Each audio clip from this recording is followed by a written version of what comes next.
Hello there internet, this is Son of Chief Unlock, and today we'll be checking out Spelunky. So Spelunky is a little indie game that has already gained some popularity on YouTube, so I'm sure some of you are already familiar with it. It's created by Musmouth, which is essentially just a pseudonym for a single guy called Derek Yu. It originally came out for the PC in 2009, and it was then re-released for the Xbox in 2012, and today we'll be looking at an HD version similar to the one for the Xbox that came out on Steam just about 2 months ago, a month and a half maybe. And the story in this game is not really too important, so to illustrate what it's about, let me just show you what the gameplay is like immediately. So this is a game I already poured some 12 hours into myself. And it's extremely addictive, and I imagine I'll probably be doing some playing of this on this channel here.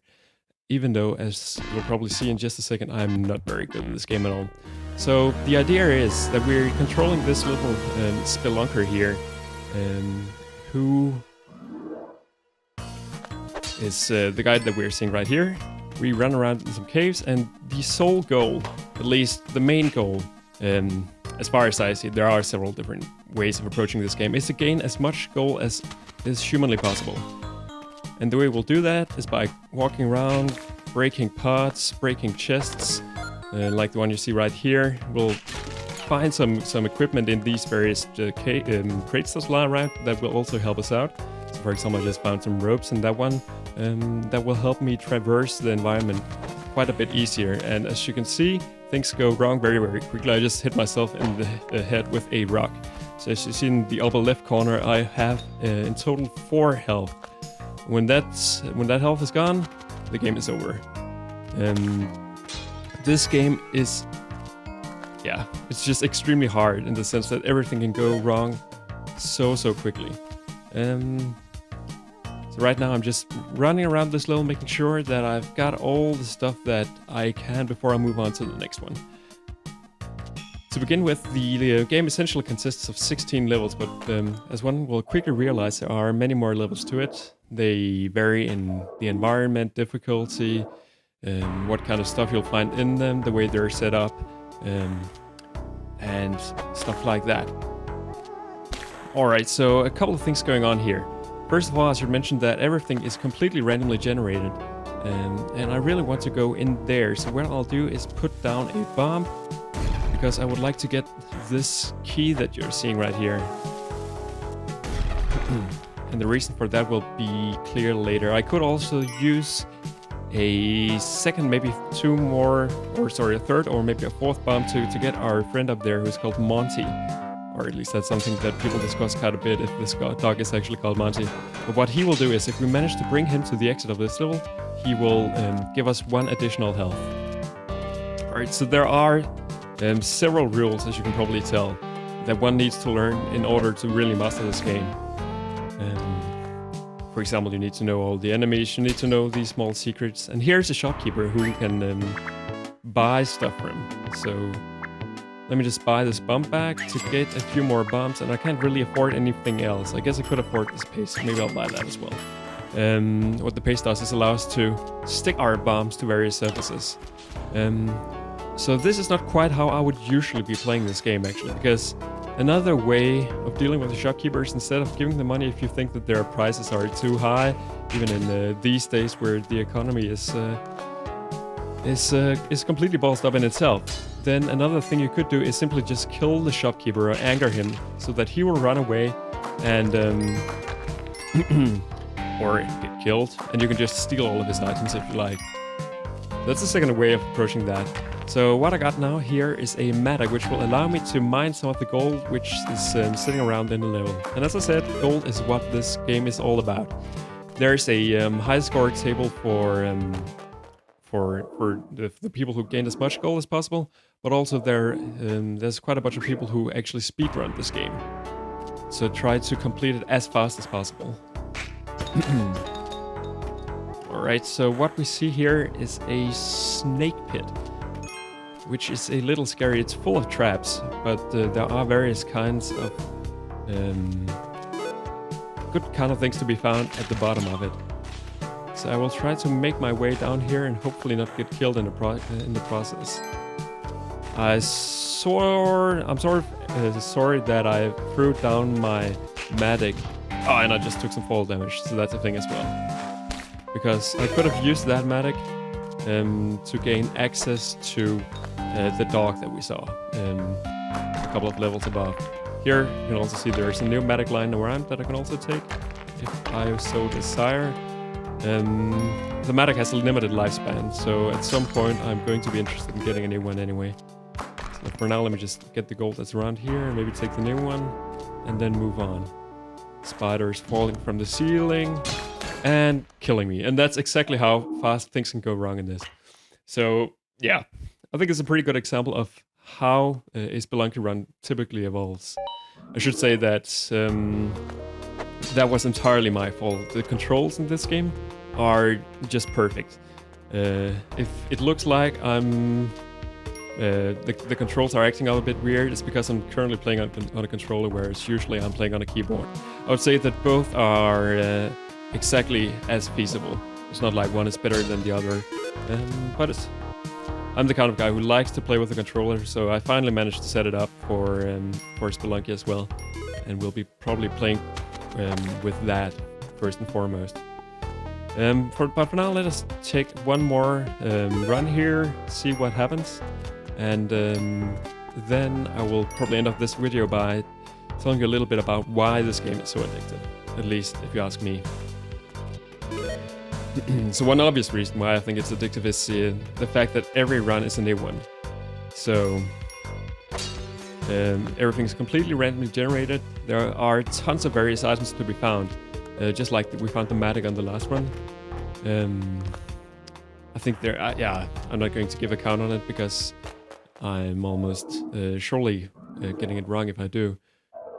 But we'll probably come across another shopkeeper now, and I'll probably show you some of the other items that are in the game as well.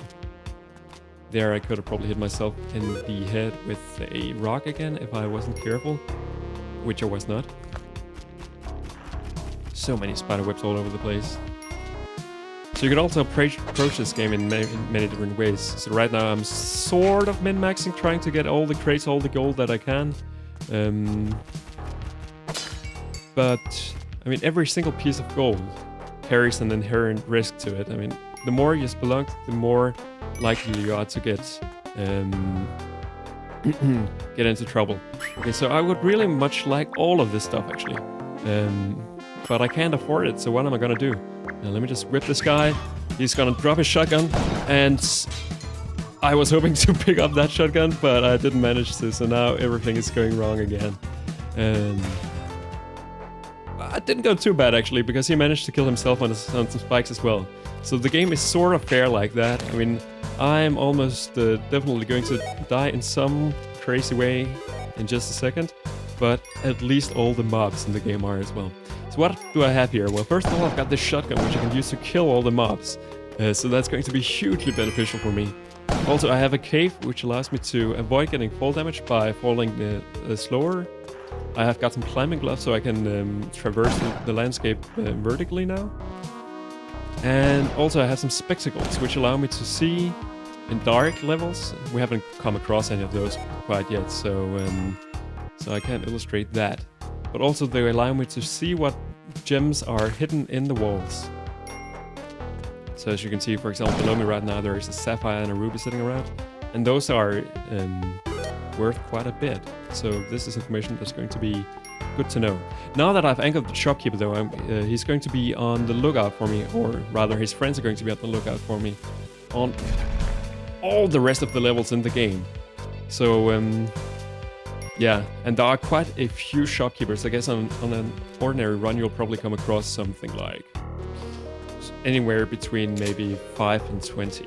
It's not completely off, I think. So those are going to pose quite a threat for me. But on the other hand, I mean, I have a lot of gold now that I would have otherwise spent on items.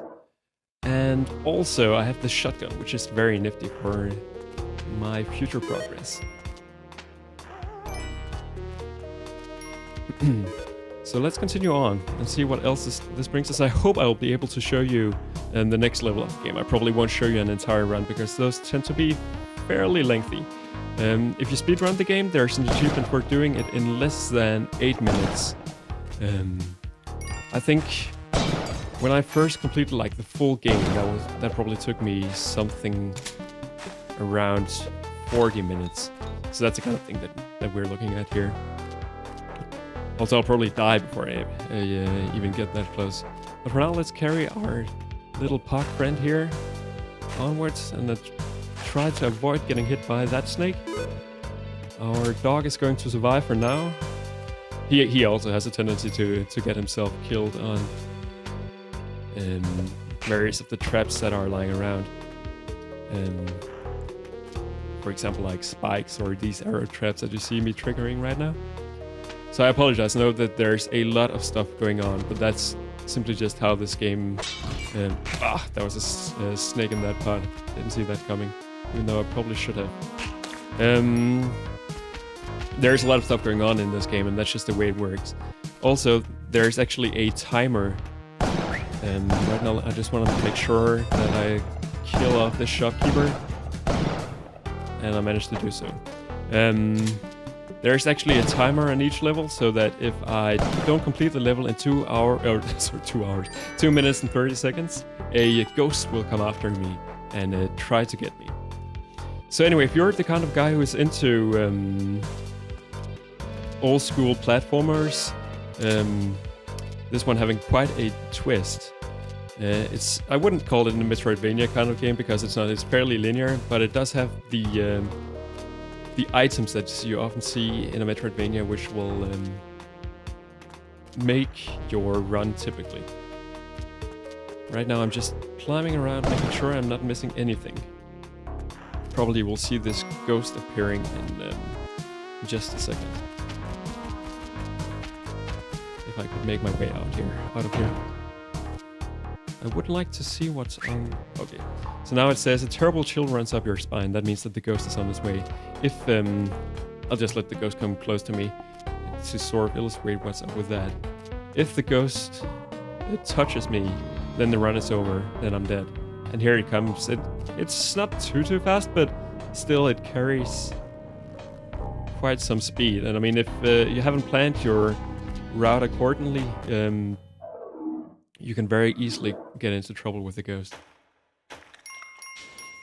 Right, so right now I have completed 1 out of 3 levels, but why don't I just try to make my way through this particular level as fast as I can.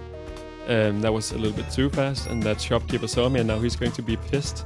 But I figured I wanted to show you the next level of the game.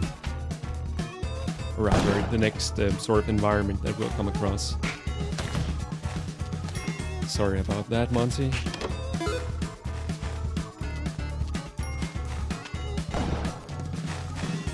Alright, too much stuff going on right now. So, in order to get out of here, I would like to... I didn't want to put down a rope, that's for sure. I would like to get the matic that's in there again. So... Can we find our exit? Hopefully it's on... I'm almost sure it's on the right, or sorry, on the left, because that's where our angry shopkeeper is at. But I would very much like to be able to avoid getting into too much trouble with him. So as you can see, I'm still not too good with the controls, but that's really all on me. As soon as you get used to them, the controls are extremely tight. I think what I'll do is maybe throw in a bomb here, see if I can get him with one of those. That's probably not going to happen, but I can see my run being over fairly soon anyway. Yeah, I tried to rush to the exit, of course that wasn't going to work. So essentially that's what's going on in this game. So here I went to level 4. And I ended up at level 4, and the levels all come in packages of 4. So the next level was right around the corner. But if you're interested in seeing how that works, you can always go to other YouTube users, see what's going on with Spelunky in general. For now, this is just a short showing off of the game to get you some sort of idea about what the game is all about. One thing I imagine I'll be doing on this channel is playing the so-called daily challenges. because alright, so as I said, the game is entirely randomly generated. Every run is a new one, but that's not actually entirely true. The game comes with daily challenges as well, which are predefined seeds that everybody will get, but then they can only play this particular daily challenge one time. And that makes for some huge entertainment, I think, because that means you can play the daily challenge, then you can mess it up completely as I just did, and then you can go online and see how everybody else did. The game is fairly heavy on leaderboards. Let me show you how those work. So for example, you'll see that I'm ranked 466 in the world right now. That's not too bad, is it? I don't think it is. With the time of... I also completed the game in 28 minutes, that's my best time, so it's fairly far from the 8 minutes that I talked about before. So let me just find these daily challenges here, if I can manage to navigate the leaderboards. Here you can see that for today's daily challenge there is a high score of 1.5 million by Schnitzel DX. Which I'll try and see if I can beat, and I'm almost sure I can, because this game just takes so much skill. So that's one very cool thing that it has. There's also a deathmatch mode that you can play with your friends. There's local co-op, which you can also play with your friends, of course. And yeah, of course, it has a number of achievements as well, being a Steam game. But for now, I think I want to round up my quick showing off of Spelunky here. I think we've checked out the essentials of what this game is all about. So if you like a challenge, if you like a platformer that's all about speed, but also about picking up items, min-maxing your game, planning out your strategies accordingly, this game is probably something for you. I've enjoyed it quite a bit, that's for sure, so it has my recommendation. But for now, thank you everybody for watching, and I will see you some other time.